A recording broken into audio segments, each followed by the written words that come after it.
자, 오늘 우리 한국 증시는 어제 미국이 휴장이었음에도 불구하고 나홀로 상승한 데 따른 약간 피로감에다가 또 엔비디아 실적을 하루 앞둔 경계감에 반도체주들이 폭풍전야의 어떤 수급을 맞닥뜨리면서 하락 마감을 했습니다. 여기다가 기업들의 1분기 실적과 함께 실물 지표들도 좀 같이 공개되는 과정에서 예상보다 우리 경제가 실제로는 더 안 좋다. 경기는 물론이고 소비 심리 위축도 심각하다. 이런 것들이 당연히 투자 심리에도 악영향을 줄 수밖에 없었는데요. 거기다 이제 어제 제가 말씀드린 고점 판독기가 드디어 등장했다. 그게 바로 국내 증권사들이 코스피 전망을 앞다퉈서 상향하면서 올해 3,000포인트 간다.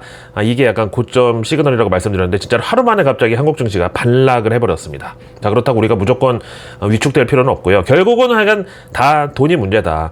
그럼 우리 한국 증시 상승 동력은 유동성만한 게 없으니까 이제 미국에서 달러의 향기가 풍겨오든가 아니면 6월 3일 대선 이후에 지금 체감 경기가 워낙에 안 좋다 보니까 과감한 돈 풀기가 뒤따라오든가 하여간 지금 우리가 맞닥뜨린 문제는 사실 답이 있는 그런 문제라는 건 또 다행이죠. 그게 바로 이제 유동성, 즉 돈인데, 그래서 이제 뭐 흔히 돈으로 해결할 수 있는 문제가 제일 쉬운 거라고 얘기하잖아요. 그래서 그 다음에 뭐 원화 가치나 환율, 국가신용등급 이런 거는 뭐 그때 가서 나라님이 알아서 뭐 대응을 할 거라고 보고, 그래서 이제 오늘의 내일 뉴스는 좀 스펙트럼이 넓을 수밖에 없으니까 천천히 한번 들어가 보시자고요. 먼저 엔비디아 실적, 요거는 현지 시간 수요일 증시 마감 후에, 그러니까 우리 시간 목요일 새벽에 예정돼 있는데, 뭐 항상 그렇지만 엔비디아 실적은 매번 눈높이가 엄청 높은데 그거를 또 항상 넘겨버리죠. 그래서 이제 최근에 9분기 연속으로 매출하고 주당순이익이 예상치를 넘어서는 결과를 냈고요. 그중에 절반가량은 그 예상치를 여유있게 돌파해버린 어닝 서프라이즈를 기록했습니다. 그럼에도 당일 주가의 반응은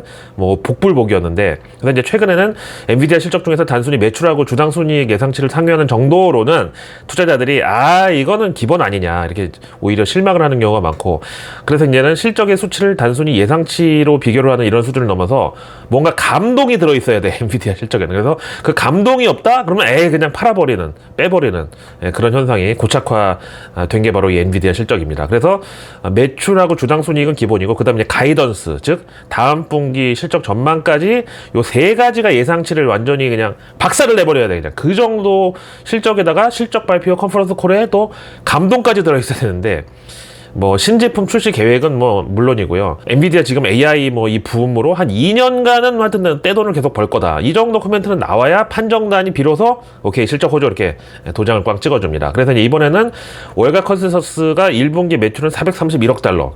사실 이것도 엄청난 거예요. 우리 돈으로 60조 한 분기 만에. 그 다음에 주당순이익은 0.893달러가 컨센서스인데, 그 다음에 가이던스의 경우가 이게 문제인 게, 지금 트럼프 관세랑 대중국 AI 칩에 대한 수출 규제랑 또 그걸 어떻게든지 우회해 보겠다고 엔비디아의 새로운 저사양 칩 출시 계획, 이런 것들로 지금 상당히 혼란스러운 상황입니다. 그럼에도 엔비디아 실적은 우리 SK하이닉스랑 삼성전자 주가에 또 결정적인 영향을 미치는 재료고, 결국은 코스피는 삼성전자하고 SK하이닉스에 또 달려있으니까 역시 중요하고, 그럼 이제 그 대형주들이 그렇게 코스피를 움직이면서 결국은 코스닥의 잡주들까지 다 프로그램 매수 매도에 영향을 또 받는 겁니다. 그래서 이제 현재 HBM을 엔비디아에 공급하는 SK하이닉스가 최근에는 삼성전자보다 더 이 엔비디아 실적의 상관 계수가 높고요. 최근에 이제 3분기치 실적을 보면 엔비디아 실적 발표 한 날 SK하이닉스 주가는 급락을 하면서, 사실 이것도 앞에 말씀드린 대로 엔비디아 실적 자체는 뭐 예상을 상회한 걸로 나와도 가이던스라든가 아니면 차이나 리스크 뭐 이런 디테일에서 만약에 트집이 잡히면 이게 바로 이제 우리 한국 증시 SK하이닉스로 타고 들어와서 외국인들이 매도를 때려버리는 그런 현상이 나타났었죠. 자, 여기다가 이번 엔비디아 실적에는 대형 불확실성이 이제 악성 코드처럼 숨어 있는데, 그게 바로 이제 차이나 리스크입니다. 지난 2월, 그러니까 이제 이번 실적 발표 기간에 해당되는 1분기 딱 중간에 그것도 그 중국발 딥시크 파문이 일어났었잖아요. 그래서 이제 바로 그 즉시 트럼프 행정부에서 거기 딥시크에 쓰인 H20 수출 제한 조치도 때려버렸는데, 여기서 발생하는 손실이 최대 55억 달러, 우리 돈으로 한 7조 8천억 정도로 예상한다는 수치가 지금 나와 있습니다. 그래서 이제 지난 바이든 정부의 대중국 첨단 반도체 금수 조치에서 약간 이거는 덜 첨단 반도체라고 해서 당시 규제 대상에서 벗어났던 H20까지 이번에 중국 수출길이 이제 막혀버렸는데, 요거를 포함한 분기가 지난 1분기 실적으로 이번에 나오는 거예요. 그래서 이제 뭐 아무리 수출 제한을 했다고 하지만, 뭐 예를 들면 이제 전묘법으로 매우 정교한 그림을 막 그리는 게 AI라고 하면, 미국에서는 이제 그걸 못하게 막으려고 왕서방한테 1호에서 5호 붓까지는 팔지를 못하게 했어요. 근데 그 왕서방이 한 20호 붓, 그야말로 이제 페인트 칠하는 그 정도의 굵기의 붓을 갖다가 왕서방이 전묘법을 진짜 완전 정교한 그런 작품을 성공시켜버린 그게 바로 딥시크 파문이었어요. 그러니까 이제는 아예 20호부터 팔지 말라고, 그게 H20 그 이제 금수 조치가 내려진 건데요. 저는 사실 중국 딥시크 측에서 우리는 H20 그 20호 봇으로 전면법을 탄생시킨 거야 라고 발표를 했지만 이걸 고지고대로 믿어서는 안 된다고 생각하고요. 그 AI를 트레이닝 시키는데 전적으로 H20만으로는 저는 불가능했을 걸로 봅니다. 그래서 분명히 엔비디아의 다른 고사양 칩이 매우 일부라도 활용이 됐을 거다. 근데 그거는 미국 금수 조치에 걸려있는데 도대체 어떻게 해서 이게 중국으로 들어갔냐, 뭐 밀수든 택갈이든 하여간 어떻게 입수를 했냐, 요게 이제 어떤 엔비디아 이번 실적에 지정학적 리스크, 정치적 리스크, 이런 걸로 좀 포함이 될 수 있다는 게 이게 우려죠. 자, 그래서 이제 이번 엔비디아 1분기 실적의 관전 포인트는 과연 뭐냐? 역시 이 AI 칩을 어떻게 하면 트럼프 정부의 규제를 회피하면서도 중국에서는 필요로 하는 그런 사양의 칩을 엔비디아가 딱 기가 막히게 맞춤형으로 이제 마련을 하냐, 이걸 잘 봐야 되는데, 현재 월가에서는 중국 수출용 신규 AI 칩을 엔비디아가 이미 프로세싱에 들어갔다. 그러니까 계획을 이미 수립해서 일부 착수에 들어갔다. 그래서 생산은 뭐 엔비디아가 어차피 안 하고 전량 TSMC 하청 주니까, 그게 이제 TSMC 주문 들어가면 그때는 반드시 세상에 알려질 수밖에 없죠. 왜? 수출입에 있어서 통과는 전적으로 미국 정부 차원에서 이제 디텍팅을 하니까 요거는 숨길래야 숨길 수가 없거든요. 안 그러면 이거 밀수야. 거기 H50이라고 써놓고 H20을 갖다 넣어놓으면 그거 관세법에 걸리면 미국은 완전 개박살 나요. 그래서 여기에 대한 또 전반적인 엔비디아 실적에 대한 어떤 불확실성이 오늘 한국 증시 시총 상위에 포진되어 있는 SK하이닉스라고 삼성전자 그리고 한미 반도체까지 어떤 불확실성에 대한 회피 전략, 그래서 이제 외국인 매도를 몰고 왔다, 이렇게 볼 수 있죠. 자, 이어서 이제 그럼 태평양 건너에서 그 메모리얼 데이 연휴를 보낸 미국에서는 과연 어떻게 좀 이 쩐 냄새가, 흔히 말하는 쇠 냄새가 좀 풍기는지 어쩐지 요 환경을 한번 살펴볼 텐데, 이번 메모리얼 데이, 우리로 치면 이제 현충일을 맞아서 그 알링턴 국립묘지 현장에서 이제 트럼프가 연설을 했는데, 이 자리에서 바이든을 스컴, 뭐 대충 어감만 봐도 좋지 않은 뜻이라는 건 딱 감이 오는데, 이게 이제 스컴이 인간 쓰레기라는 표현이거든요. 그래서 이제 트럼프는 바이든이야말로 이제 쓰레기 같은 인간이었다라고 이제 맹공을 퍼부었는데, 이유가 뭐냐?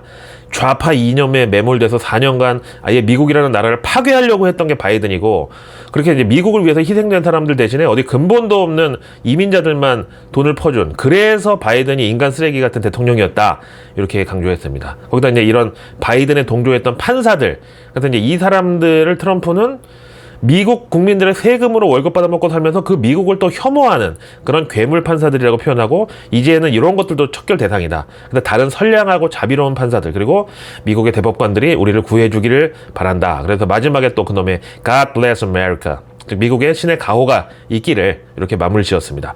그래서 이번에 정치적인 발언이 하나도 없었어. 그러니까 원래는 그 트럼프 감세안이 이 메모리얼 데이를 앞두고 하원 상원 전부 통과가 돼가지고 트럼프가 요거를 이제 제가 합니다 그래서 싹 이제 사인해가지고 딱 쳐들고 잘하는 거 있잖아요. 그래서 이제 메모리얼 데이 행사에서 이제 생색정보통에다 끼워 넣으려는 계획이었다가, 이게 하원에서는 통과가 됐지만 상원에서 수정이 들어간다고 해서 결국 이제 그 생색정보통도 무산이 됐다 보니까 이제 트럼프가 현재 말기암으로 투병하고 있는 것으로 알려진 바이든을 냅다 후드려 까는 걸로 메모리얼 데이 연설을 할애했다는 평가인데요.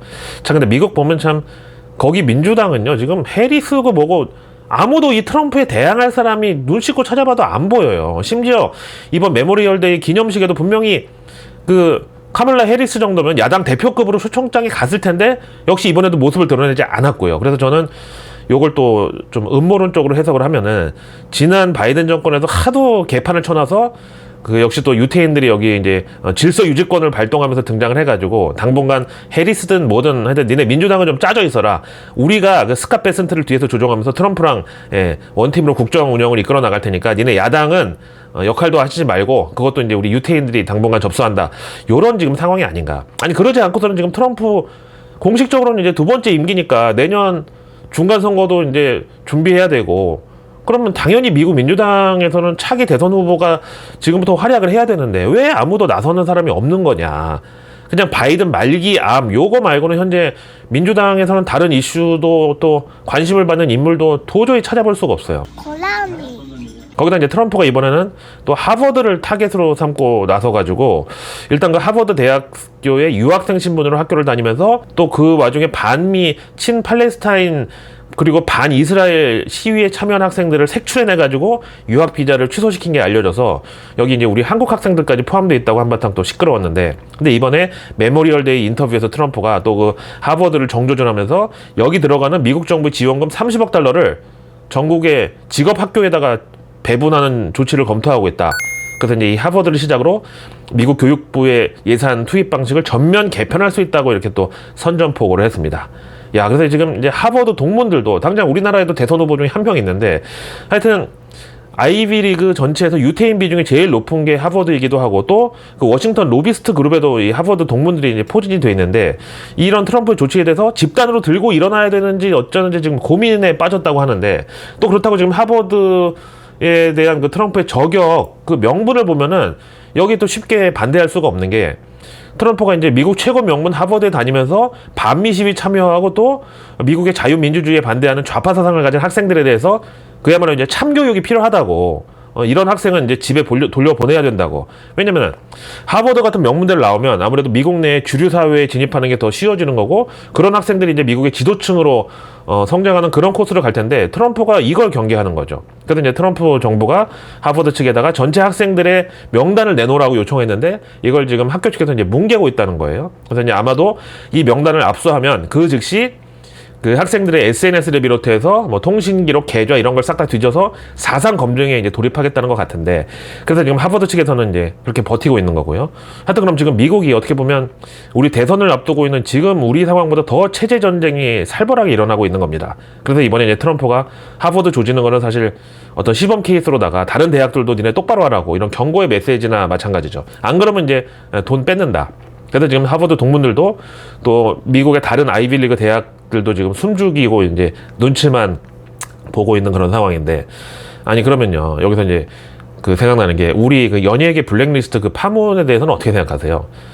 정부 부처인 문화체육관광부에서 각종 지원금을 받는 연예인들이 그 정부를 비판하는 목소리를 공적인 자리에서 막 내는 것에 대해서 과연 이거는 대중문화 예술인이라는 직업의 특성상 괜찮다고 해야 되는지, 아니면 그렇게 돈을 받으면서도 그 정부가 싫으면 돈도 안 받아야 되는 게 맞는 건지.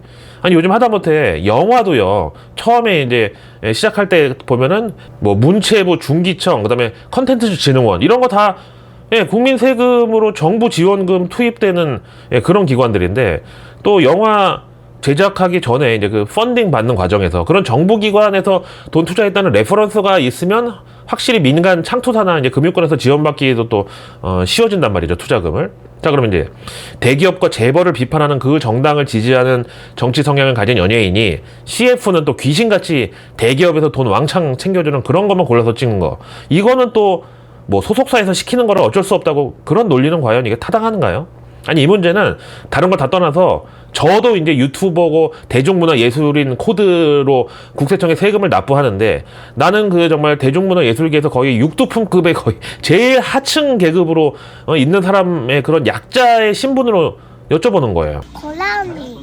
제가 다음에 이제 미국 얘기 나온 김에 이번 메모리얼데이 연휴에 현지 SNS에서 가장 많이 공유된 게 뭐냐면요, 바로 마이크로소프트가 6,000명의 직원을 레이오프, 즉 감원하는 데 있어서 블레임, 그러니까 이제 핑계로 지목된 게 바로 AI였다는 겁니다. 그래서 이제 이미 몇 년 전부터 미국 빅테크 기업들의 감원 바람은 뭐 시작이 됐는데, 이번에 이 마이크로소프트의 6,000명은 창사 이후 최대 규모인데다가, 그 다음에 또 이걸 뭐 청출어람? 요거 약간 나쁜 케이스라고 해야 되는지, 약간 이 6,000명 중에서는 AI를 처음 도입해서 소프트웨어를 맞춤형으로 더 개발해서 이 AI를 훈련시키던 이런 인력까지 대거 포함이 돼 있다. 그러니까 한마디로 내가 키운 인공지능에 내가 뒤통수를 맞고 일자리를 뺏겨버리는 이런 이제 상황이라는 거죠. 이거는 뭐 국내에서도 KT가 2,800명 구조조정하면서 AI로의 사업구조 개편을 명분으로 내세웠던 거랑 이제 비슷한 케이스긴 한데, 또 다른 거는 이 마이크로소프트가 더 심각한 이슈일 수가 있죠. 왜냐면 KT의 경우는 AI를 키우려고 거기 들어가는 비용을 마련하려고 미리 사람을 자른 거라면은, 마이크로소프트는 그 AI를 직접 키운 사람들을 잡아먹는 그런 감원이라고 이번 레이오프를 얘기할 수가 있죠. 그래서 이제 HR 전문기업 원티드랩이 그 마이크로소프트를 포함한 현직 빅테크 엔지니어들 180명을 설문조사한 결과가 나왔는데, 현재 AI의 코딩 실력이 이미 3년차 개발자들의 실력을 뛰어넘었다. 라고 결론이 났어요. 근데 이제 아시다시피 이제 기업에서도 보통 이제 한 3년차 정도 되면 일을 제일 많이 할 시기고, 그러다가 이제 만약에 AI가 5년차 업무까지 따라잡을 수준까지 되면은 그 5년차는 또 연봉이 높은 사람들이라 더 빠르고 많은 인원이 AI로 인해서 구조조정을 당하는 날이 올 수도 있고, 기업 측에서는 정작 이제 1, 2, 3년차 뭐 잔챙이보다는 5년차를 자르면 거기서 인건비 세이브가 더 많이 될 거 아니겠어요. 거기다 이제 5년차 정도 되면은 뭐 슬슬 손에 일도 이제 착착 붙고 그야말로 이제 고급 인력에 진입하는 그런 시기인데, 그만큼 또 이제 요령도 생기는 연차란 말이죠. 그래서 저도 이제 생각해보면 애널리스트 한 5년차 정도 되니까 이제 밤에 술을 먹다가도 잠깐 생각하면 매월 첫째 금요일은 고용지표, 뭐 둘째 수요일은 뭐 CPI, 그다음에 FOMC는 1년에 8번, 그러니까 이런 식으로 딱 구조가 다 잡혀 있어서 편하거든요. 하여튼 근데 그 AI의 조물주격인 샘 알트먼, 그 샘 알트먼이 또 이끄는 오픈 AI에서 창시한 챗 GPT가 최근에 또 이제 해프닝이 하나 있었는데, 수학 문제를 풀이하는 그 과정에서 중단 명령을 입력했는데도 불구하고 그걸 AI가 무시하는 코드를 자체 조작한 게 들통났다고 해서 좀 파문이 일고 있어요. 그러니까 이제 보통 우리가 직장에서 뭐 업무 처리를 막 좀 하고 있는데 거의 다 했어, 조금만 하면 끝나, 그래서 요것만 다 하면 오후에는 좀 편히 쉴 수가 있어. 근데 갑자기 그 순간에 상사가 야 지금 스톱 하던 거 다 내려놓고 오늘 사장님이 점심 먹으면서 회식 겸 면담하자 그랬으니까 지금 다 일어나서 한 명도 빠짐없이 1층 현관으로 집합해 라고 했는데, 이제 5년차 직원이 저는 요거 진짜 조금만 더 하면 되니까 먼저 내려가 계세요. 요걸 바로 AI가 똑같이 했다는 거야. 그래서 챗 GPT가 지금 자체 조사에 들어갔는데, 이렇게 AI가 작업 중단 지시에 대해서 코딩을 무시하든가 아니면 이번처럼 조작까지 하면서 그 명령을 받아들이지 않은 거부한 증거가 계속 발견이 되고 있다는 거예요. 아니 이거 중단 명령을 무시할 정도면 AI가 곧 시키지 않은 일까지 마음대로 할 수 있는 거 아닌가? 그럼 진짜 그 터미네이터 영화에 나오는 것처럼 미사일 버튼을 지가 눌러가지고 거의 인류 종말의 전쟁까지 갈 수 있는 이런 게 일어나지 말라는 보장이 있냐고요. 그래서 하여튼 제가 자꾸 민주당의 AI 공약은 절대 기술력이나 자금 지원이나 제도나 규제 이런 거가 관건이 아니다. 결국 그거를 민노총에서 허락을 해주느냐 아니면 반대하느냐, 이거에 따라서 증시에서 AI 테마주들의 실적도 전적으로 달라진다고 계속해서 말씀을 드리는 이유가 이거예요. 자, 그래서 당장 뭐 생산직이 아니더라도 지금 이제 5월에 종합소득세 신고하는 달이잖아요. 근데 바로 몇 년 전만 해도 이거 하려면 이제 일단 세무사 사무실에 돈 주고 맡기면서도 내가 또 일일이 카드사, 보험사 뭐 다 전화해서 내역서를 이메일이든 팩스든 하여간 그렇게 다 일일이 받아서 거기 넘겨줬어야 됐었는데, 이번에 보니까 그냥 홈택스 들어갔더니 내가 작년에 쓴 카드 내역, 의료비, 보험료 이거 다 자동으로 통합이 돼서 뜨더라고요. 그래서 이제 한 몇 년만 지나면 아예 그냥 1년에 한 번 정산할 것도 없이 국민 1인당 실시간으로 계정 하나당 하나씩 다 당해 소득하고 세금 이런 거 그냥 알아서 계산이 되겠더라고. 그럼 이제 세무사 사무실 일감도 줄어들면 인력도 줄어드는 거고, 그 다음에 이제 개인이 이 정도면 기업들의 경우도 다 자동으로 실시간 정산이 되는 그런 날이 이제 머지 않았다고 봐야죠. 그래서 결국 이런 세상이 오는 건 아무리 민노총이든 뭐든 하여튼 인간의 힘으로 도저히 막을 수가 없는데, 그럼 진짜 그 기본소득 지역화폐 이런 걸로 정부가 국민을 책임지고 먹여 살리는 이런 배급 사회로 가는 게 결국 인류의 마지막 단계일 수밖에 없나, 이런 생각을 또 하게 돼요. 고라니. 자, 근데 이런 와중에 그럼 내가 경영자 겸 직원 겸 고용주 겸 고용인이기도 한 그런 자영업자분들은 도대체 어떻게 해야 되냐. 이번에 나온 소상공인 동향 리포트 1분기 결과에 따르면 작년 1분기에 비해서 소상공인 평균 매출이 30만 원, 그리고 비율로는 0.7%가 감소했고요. 그 다음에 이제 바로 전분기, 지난 4분기에 대비해서도 역시 줄었는데, 아니 생각해보세요. 지난 4분기에 그놈의 계엄 탄핵 국면 때문에 연말 경기 특수가 완전히 사라지면서 그나마 올해 1분기에는 기저효과로 그나마 분기 대비해서는 올라갈 줄 알았는데, 오히려 이것도 4분기 대비해서 13%가 더 줄어가지고 실제 결과는 전혀 예상과 기대와 다르게 나왔어요. 그럼 이제 업종별로 봤을 때는 어떠냐? 그 소상공인 분들이 많이 종사하는 술집, 숙박업 이런 데 매출 타격이 10%로 제일 컸어요. 여기다 이제 또 세분을 해서 보면 진짜로 그 자영업자 사장님들이 생계형으로 많이 하시는 그 골목 상권에 많은 분식집, 베이커리, 디저트, 그 다음에 패스트푸드 순으로 매출 감소가 컸고요. 그 다음에 이제 업종으로 다시 돌아오면 또 많이 감소한 게 여행업. 이거는 이제 사는 게 좀 빠듯한 분들은 뭐 빨간 날 몇 개 붙은 그럴 때도 그냥 집에서 TV 보면서 쉬고 아니면 뭐 가까운데 가족들하고 갔다 오고 이러는데, 그나마 여유가 있는 분들은 다 해외로 여행을 또 가버리는 바람에 이런 결과가 나온 거죠. 그래서 이런 골목 상권과 여행업의 교집합에 있는 게 뭐냐, 바로 백종원 프랜차이즈죠. 거기 바로 이제 골목의 백다방부터 저 제주도에 있는 호텔하고 뭐 연돈 뭐 상권 다 포함되어 있잖아요. 그런데 지난 1분기에 그 백종원 논란이 또 겹쳤으니까 더본코리아 주가는 지금 좋을래야 좋을 수가 없는데, 그래서 이제 오늘 또 사상 최저가를 터치를 했어요, 장중에. 그래서 이제 이번에 금감원 자료에 보니까 최근 2달 사이에 그 백종원 프랜차이즈에서 대표격인 홍콩 반점하고 새마을 식당의 카드사 매출액이 20%가 줄었어요. 여기다 그나마 캐시카우라고 하는 백다방 매출도 증가폭이 축소됐고 4월 들어서는 매출 증가율이 1%대로 1.86%로 진짜 팍 꺾였습니다. 특히 이제 백종원 대표가 그 사과 영상 올리면서 모든 방송 활동 중단하겠다, 그리고 처음부터 다시 시작하겠다고 그래놓고 정작 며칠 뒤에 프랑스에서 사진이 찍혀가지고 그 장사천재 시즌 3 촬영을 했다는 게 이제 온라인에 막 퍼졌는데, 그러면서 이제 현재 촬영하고 있는 거는 어쩔 수가 없지 않냐. 그러니까 앞으로 방송을 더 잡지는 않겠다고 또 이게 또 논란이 됐죠. 그래서 이 기간을 포함한 최근 3주 동안 홍콩 반점은 26%, 새마을 식당 45.3%, 백다방은 28.1%나 매출이 감소했다는 이런 자료가 나왔습니다. 그래서 이제 오늘 더본코리아 주가 장중 사상 최저치 또 갈아치우면서 이미 공모가 밑에서 잠수에 들어간 지가 언젠데 전혀 뭐 반등의 기미가 나오질 않고 있어요. 아니, 이래서 제가 이제 앞에 배급 사회라는 말씀을 드린 거고요. 이제 AI로 인해서 점점 구조조정 당하는 사람들도 늘어날 건데, 그럼 그분들이 대기업이라고 해봤자 이제 최대 2, 3년치 급여 받고 퇴직하는 건데, 그럼 당장 할 수 있는 게 뭐예요? 그야말로 가내수공업으로 온 가족이 달려붙어가지고 자영업 말고는 딱히 대안이 없어요. 그리고 일부는 또 그놈의 마바라들한테 가스라이팅 당해서 이제 주식도 하시겠죠.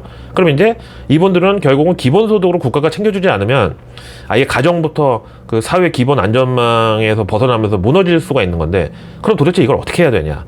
그렇다고 우리가 무슨 산유국도 아니고 또 뭐 기축통화국도 아니고, 그렇다고 인구가 뭐 중국처럼 많기를 하나, 또 지정학적으로는 그냥 사방팔방으로 일본, 중국, 미국, 북한 둘러싸여가지고 어디 쉽게 뻗어나갈 수 있는 것도 아니고, 그나마 이제 지금까지는 그래도 한국 사람에게 머리 좋고 또 성실하고 이런 거라도 인정받았는데, 이제는 그 머리로 만든 기술력은 중국이 이미 다 따라잡았고, 그 다음에 이제 성실한 거, 그런 바로 농업적 근면성이 AI의 밥이 되기 제일 쉬운 분야예요. 그래서 하여튼 아무리 생각해도 배급사회 말고는 딱히 답이 없어 보인다고 생각하니까 좀 우울한 그런 하루였어요. 내일 뉴스는 내일 보면 너무 늦습니다. 런던 고라니의 내일 뉴스 미리 보기. 런던 고라니의 내일 뉴스 미리 보기. 구독, 좋아요, 알림 설정까지! 러나 반갑습니다. 오늘 그 대선 후보 3차 TV 토론, 이게 이제 대선 전으로 하는 마지막 최종 토론인데, 요게 이제 바로 저녁 8시에 잡혀 있다 보니까 그래서 저도 시간차 공격으로 조금 일찍 영상을 업로드했습니다.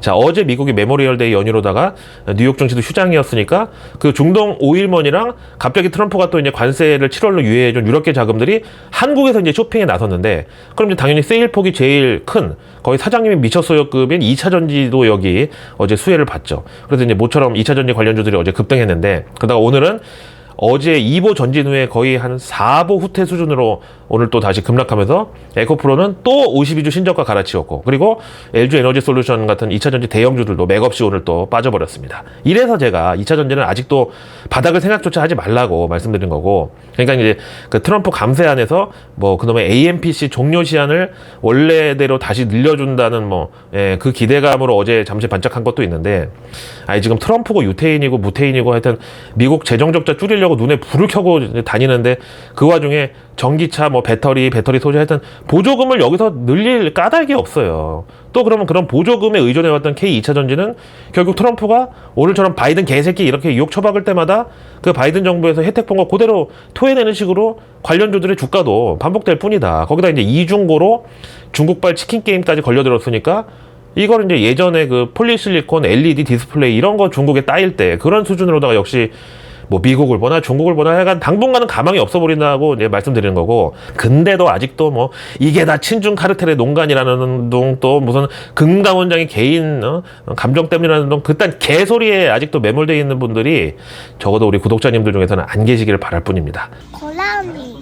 자, 오늘의 외국계 리포트로 넘어가서, 최근에 이제 트럼프가 원유 가격을 푹 눌러놓는 바람에 그래도 이제 미국에서는 그나마 트럼프가 대통령 되고 나니까 물가는 확실하게 잡았다, 이런 이제 호평을 받고 있는데, 그럼에도 트럼프가 지난 바이든 정부의 친환경 에너지를 아예 그냥 없애버릴 수는 없기 때문에 그 대안으로 지금 정반 합으로다가 밀고 있는 게 바로 원전이에요. 여기 대해서 이제 우리도 K 원전이 수출 효자로 자리 잡은 마당에 당연히 관심 가질 수밖에 없는데, 오늘은 그래서 이제 골드만삭스의 원전 리포트를 보겠는데, 글로벌로 봤을 때 지난 2011년 후쿠시마 원전 사고를 계기로 원전 관련 투자는 계속 이제 위축이 되었던 그런 상황에서 올해 역대급 호황기가 이제 찾아올 거다. 그것도 4차 산업혁명 시대의 전 세계적인 에너지 수단으로 이 원전이 주목받을 거다라고 골드만삭스가 이제 띄우는데, 그래서 2020년 이전의 글로벌 원자력 투자 증가율은 1%대로 계속 저성장을 이어오다가 작년에 갑자기 14%로 수직 상승을 했는데, 이건 이제 시작에 불과하다. 올해는 더 늘어날 거다. 거기다 이제 지난주 트럼프 대통령이 그 원전 도입 속도를 올리는 데 대한 행정 명령에 서명했는데, 이게 트럼프 정부의 에너지 관련 최대의 치적으로 이제 뒤로도 없을 거다. 이 정도는 그렇게 평가받고 있대요. 그래서 골드만삭스가 추천한 뉴욕 증시 원전 관련주는 그 SMR 있죠. 소형 모듈 원전. 이 설계 기술을 가지고 미국 원자력 위원회로부터 최종 허가를 지금 받을 것으로 기다리고 있는 뉴스케일 파워. 그다음에 이제 원전 기술로는 여기도 좀 빠지지 않은 GE. 그 중에서 GE 버노바. 여기는 이미 캐나다에서 SMR 설계 승인을 받고 지금 건설에 착수했죠. 그 다음에 세계 최대 우라늄 광산을 보유한 카메코 코프. 역시 골드만삭스가 매수로 추천했습니다. 자, 이제 본격적으로 국내 개별 종목 관련 외국계 리포트로 넘어가서 삼성 SDS에 대해서 모간 스탠리가 이제 평소에 걔네들 잘하는 불 케이스, 베이스 케이스, 베어 케이스 이렇게 이제 세 가지를 분석했는데, 먼저 최상의 시나리오, 즉 불 케이스는 삼성 SDS 클라우드 사업부 매출이 올해 2조 8천억, 내년 3조 3천억에 달할 것으로 전망했고, 그 배경으로는 내 외부 고객의 IT 지출 증가에 따라서 뚜렷한 성장을 예상한다. 그 다음에 이제 CSP, 이거는 이제 클라우드 서비스 플랫폼인데, 여기 연평균 매출 성장률이 24%. 요렇게 이제 불 케이스를 가정해 보면 올해 1조 1천억, 내년 2026년에 1조 4천억의 예상치가 나온다. 그래서 삼성 SDS의 영업이익률이 총 7%까지 상승할 것으로 가정하면 목표가가 21만 원 나온다. 요게 바로 이제 불 케이스, 즉 최상의 시나리오. 그 다음에 이제 베이스 케이스, 즉 기본 시나리오는 목표가 15만 원. 그 다음에 베어 케이스, 즉 최악의 시나리오는 클라우드 사업 매출도 불케이스보다 적고 결정적으로 CSP 매출에서 성장 둔화가 나타나서 영업이익률이 5%까지 내려간다. 그럴 경우 목표가는 10만 원으로. 야, 이거는 불케이스에 비해서 목표가 거의 절반 밑으로 깎여버리네요. 하여튼 그래서 최악의 경우가 이 삼성 SDS 시나리오라는 겁니다. 자, 그 다음에 이제 리노공업에 대해서는 맥쿼리 증권이 최근 2분기 연속으로 매출 40% 증가를 기록했고, 그 영향으로 지난 1분기 영업이익은 52%가 늘었다. 그래서 이제 올해 2025년 총 11%, 내년 2026년 15% 매출 증가를 예상하고, 영업이익률은 중장기로 봤을 때 45%대를 유지할 걸로 본다. 그래서 리노공업의 목표가를 이제 5대1로 액면 분할 그 기준으로 해서 4만 1,000원 기존에서 이번에 5만 1,000원으로 올리고 투자 의견은 매수로 고랬습니다. 그래서 내일 뉴스는 내일 보면 너무너무 늦습니다. 구독과 알림 설정, 그리고 주변에 소중한 분들께 이 내일 뉴스 미리 보기를 공유해 주세요. 그럼 제가 아직 나오지 않은 오늘 뉴스도 아닌 내일의 뉴스를 매일 저녁 여러분들 안방으로 직접 배달 갑니다. 자, 오늘 전반적인 숨고르기 내지 이제 하락장에서도 나홀로 섹터 전반이 상승하면서 업종 상승률 2위를 찍은 게 바로 우주항공이죠. 이거 어제 내일 뉴스에서 미리 얘기했잖아. 바로 오늘 정부에서 우주항공 주간 선포식, 요거야말로 진짜 여든 야든 진보든 보든 하든 초당적인 정말 전 국가적인 그런 일정 아니겠냐고 미리 얘기했잖아요. 자, 이어서 내일 수요일인데 정부 일정 중에서 A급은 바로 요거. AI 반도체, AI 자율제조, 지능형 전력망 등 산업 AX 기술 개발 본격 투자 추진. 요게 제목이고요. 제목에 고층 시스템화가 다 들어가 있죠. 그 다음 내일 정부 발표는 3월 인구 동향. 이거 지금 대선 시즌이니까 당연히 인구 대책 관련해서 중요한 이슈고, 그 다음에 4월 주요 유통업체 매출 동향 나오는데, 뭐 업체별로 크게 중요하지 않고 그냥 그 교집합이라고 할 수 있는 간편 결제, 스마트폰 결제 이쪽. 그리고 이제 미국은 오늘 밤에 이번 주 첫 뉴욕 증시 이제 개장일인데, 내일은 바로 그 FOMC 지난 회의록 공개가 예정되어 있습니다. 뭐 이미 연준 금리 인하는 지금 수면 아래로 그냥 한참 저기 정말 심해까지 잠수해 있는 상황인데, 그래도 만약에 금리 인하를 연준이 한다면 과연 어떤 전제 조건이 필요한지, 뭐 예를 들면 트럼프가 내년 중간선거 준비 단계에 돌입하면서 입을 닥치는 뭐 그런 게 조건인지, 이런 데 대한 힌트는 한번 확인해 봐야 되겠죠. 그리고 바로 내일 수요일에 미국에서 그 엔비디아 실적 발표가 예정되어 있는데, 이게 미국 증시 수요일 마감 후니까 우리 시간으로 목요일 새벽이 되겠습니다. 그리고 이제 내일 해외 일정으로는 조금 뜬금없지만 러시아가 북한이랑 양자회담을 지금 예정하고 있는데요. 바로 내일 근데 지금 우리 지금 대선 시즌이니까 이것도 역시 좀 민감한 재료가 될 수 있겠죠. 자, 오늘 무더운 날씨 속에서 하루 종일 고생 많으셨고요. TV 토론 전후로 런던 고라니 내일 뉴스 함께 해주시면 감사하겠습니다. 저는 내일의 내일 뉴스를 또 들고 찾아뵐 텐데요. 이럴 때일수록 I'm only your analyst. 런던 고라니 김희욱입니다.